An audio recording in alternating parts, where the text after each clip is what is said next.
Bloomberg Audio Studios. Podcasts, radio, news. The Stock Movers Report, your roundup of companies making moves in the stock market, harnessing the power of Bloomberg data.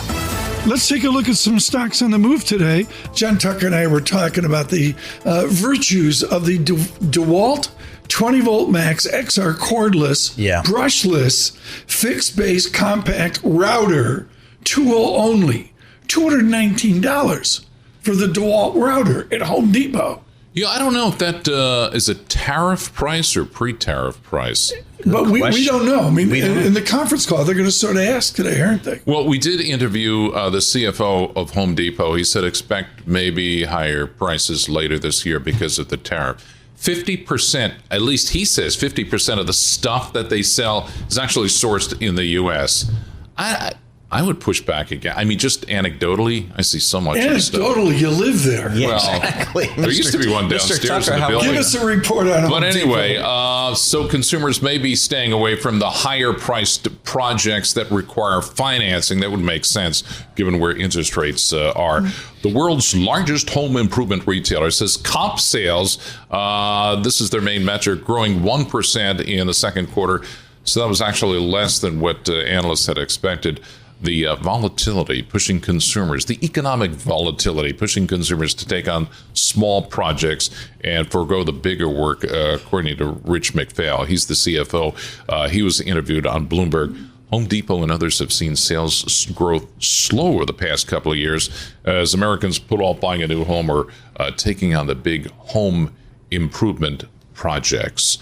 You know, they have pro parking at Home Depot. Pro parking? Pro parking. It says parking for pros only near the front of the store. Okay. Somebody gave me a hard time. Are you supposed to be parking there? I'm like, do I not look like a professional? Like, what are they going to do? Give you a ticket? I think you're going to have to parked in the pro parking. Yeah, I don't know. You should see me at Home Depot. I just can't. Do you know what a 2x4 is? No. Anyway. Is that a drink? Yeah. We'll move on to our next stock. Less than 2 weeks after President Trump called for the ouster of Intel's Lip-Bu Tan, the company's CEO, doesn't have a shot at securing billions of dollars in fresh capital.